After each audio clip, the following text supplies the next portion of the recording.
o recebimento do PIS de quem faleceu. Sabia que é possível receber o PIS de quem morreu? Pois é, muita gente perde direito, muito herdeiro fica sem saber que tem dinheiro de falecidos a receber e não recebe. E não só PIS. Preste atenção aqui, fundo de garantia e verbas trabalhistas. Não necessariamente é preciso de um inventário para fazer o levantamento de fundo de garantia, de verbas trabalhistas, sabe, o acerto ali, as verbas rescisórias por conta do falecimento do trabalhador e também do PIS/PASEP. Pois é possível e nesse vídeo eu quero te explicar como você, caso seja, o seu caso aí, você vai fazer para receber, para levantar os valores referentes a PIS, fundo de garantia ou verba trabalhista de quem faleceu. Portanto, fique nesse vídeo até o final para você entender. Eu vou passar por uma fase um pouco teórica para você poder entender um pouco o contexto e um pouco da razão, pela qual você tem direito de levantar esses valores baseado na legislação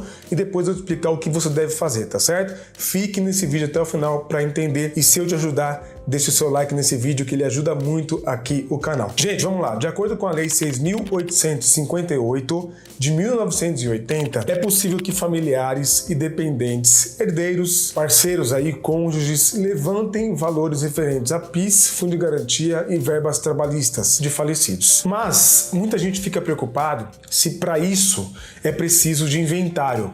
Não, gente, não necessariamente é preciso de inventário. Aliás, a Lei 8.036 de 1990, que é a Lei do Fundo de Garantia, também garante a possibilidade de levantamento dos valores depositados em fundo de garantia sem a necessidade de um inventário para isso. Tudo depende se você é um dependente, habilitado no INSS perante a Previdência Social para fazer o levantamento do PIS, do fundo de garantia e das verbas trabalhistas, ou se você tem o alvará judicial como herdeiro. Calma que eu já explico para você como é que funciona isso. Vamos primeiramente falar sobre os dependentes para levantamento do PIS e de outras verbas aí como fundo de garantia e verbas trabalhistas. Você, se for cônjuge, parceiro aí em caso de união estável, cônjuge de caso de casamento, filho menor, filho deficiente, você pode ir ao INSS, dirigir o INSS através do site do INSS ou ligando no 135, site do INSS. Anota aí, meu.inss.gov.br. Você pode obter do INSS uma declaração de dependente habilitado para poder levar essa declaração junto com outros documentos, tá? Esses outros documentos eu vou deixar num post específico lá no meu blog, williamcarvalho.blog. Acessa lá. E com esses documentos, você vai até a Caixa Econômica, no caso do PIS, fundo de garantia, ou no caso de PASEP, no caso de funcionário público, no Banco do Brasil. E para levantar valores referentes a verbas trabalhistas, diretamente na empresa. Com essa declaração de habilitação de dependente, você consegue fazer o levantamento do PIS. Sim, é possível. Fundo de garantia e verbas trabalhistas. Tudo bem até aqui?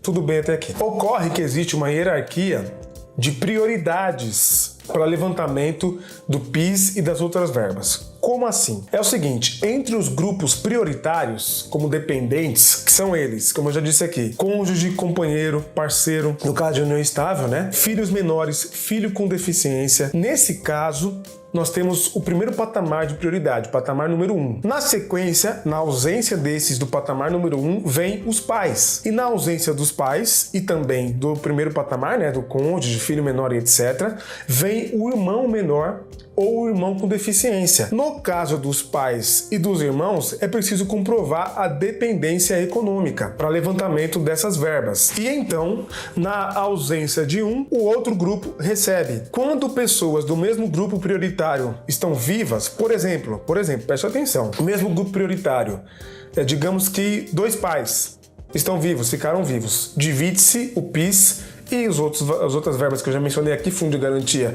e verbas trabalhistas, em partes iguais entre os dois. Se porventura houver no primeiro grupo o cônjuge e um filho menor, divide-se em igual entre os dois. Sempre havendo divisão igualitária, repartição igualitária, quando houver pessoas do mesmo nível de prioridade. Porque, vou repetir, quando houver uma pessoa no nível 1, um cônjuge, um companheiro, um esposo, esposa, um filho menor e um pai vivo, o pai do falecido vivo, o filho menor o cônjuge, ou seja, o pertencente a esse número 1, esse grau 1, digamos assim, de prioridade, tem prioridade. Então ele vai receber sozinho e os pais ou o irmão menor com deficiência não recebe. Fique bem claro isso, existe uma hierarquia entre as prioridades. Muita atenção a isso, porque tem gente que acha que é bagunçado, que pode ir qualquer um lá, estando vivo ou não, e que vai ter direito mesmo assim. Não, não é assim.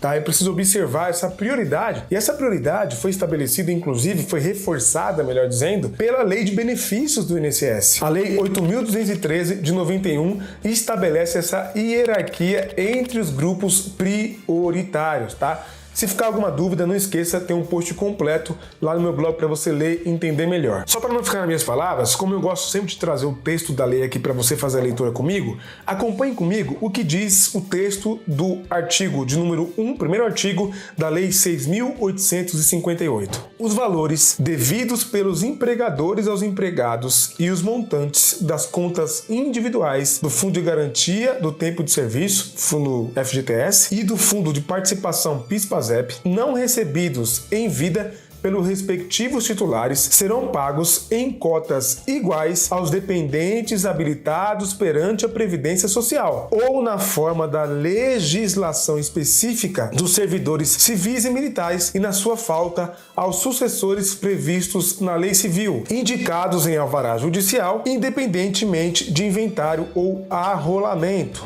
O que é esse final aqui desse texto? No caso de você ser um herdeiro e não há dependente, ou seja, você é um filho maior, já constituiu a sua família, já saiu de casa, já é maior de idade, e não existe por parte do teu pai, né, que faleceu, ou da tua mãe, nem o cônjuge, nem um parceiro ali que sobreviveu, nem os pais dele, nem ele deixou o irmão com deficiência, né, menor ou com deficiência. Como deve proceder o herdeiro? O herdeiro deve procurar o judiciário para obter um alvará judicial. Mas presta atenção, é muito simples, não precisa de inventário nem de arrolamento judicial. É apenas um documento chamado alvará judicial, através do qual você vai poder levantar os valores do PIS, do Fundo de Garantia ou das verbas trabalhistas. Se não houver outros bens, é apenas uma ação de alvará judicial, pedindo esse alvará é o judiciário declarando que você está apto para fazer o levantamento desse valor. Não tem complicação. Mas no caso do alvará judicial, você vai precisar de uma orientação, de uma assistência de um advogado. Por isso, procure um bom advogado da sua confiança ou uma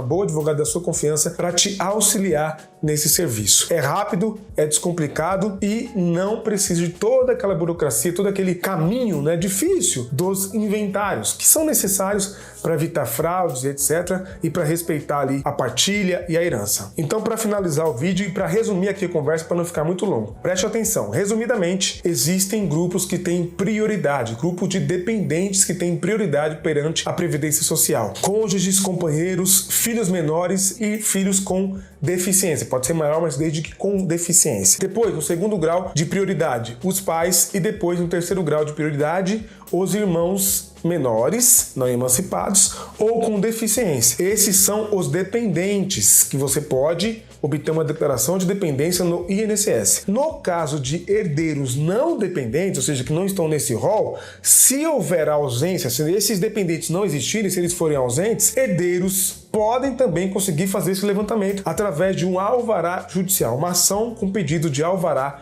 judicial. É pegar essa documentação, levar na Caixa Econômica ou no Banco do Brasil, Caixa Econômica no caso do PIS, Banco do Brasil no caso do PASEP, ou levar também na Caixa Econômica, no caso do Fundo de Garantia, ou na empresa que ninguém trabalhava ali o falecido, no caso de levantamento das verbas trabalhistas. Tá certo, gente? Olha, eu acho que eu trouxe informações muito importantes aqui para você nesse vídeo, tenho certeza, e por isso quero te pedir o teu like. Deixa o seu like aí se eu te ajudei com esse vídeo, se inscreva no canal e ative todas as notificações que eu estou sempre atualizando esse canal aqui com informações simplificadas e descomplicadas sobre os seus direitos a partir da minha advocacia. Aqui você ouve, aqui você entende com quem milita, com quem é do direito, com quem é advogado e com quem atua defendendo direitos diariamente. Eu vou deixar aqui na tela 2 links com vídeo que eu tenho certeza que eu vou te ajudar Lembrando, se ficar alguma dúvida, deixe nos comentários e também acesse o meu blog williamcarvalho.blog.